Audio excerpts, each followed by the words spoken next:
na guys yung aking biko, oh. Maano, oh, parang kumukulo siya, oh. Tatanggal ko lang sa oven. Ayan. So, ito na yung aking biko. Yan. Ito may ube flavor siya pero same lang yung toppings niya. Nilagyan ko lang ng ube flavor. Tapos ito. So, yan, naka-ready na yung ano ko guys, oh. Hindi na ako kumain ng dinner. Yan ang iinumin ko. Tapos partner ito. So, ayan. Biko, biko. Masarap na biko.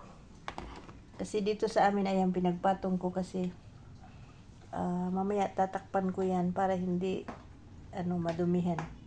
Bukas yung iba ibibenta ko, pero yung iba kakainin namin. Ayan.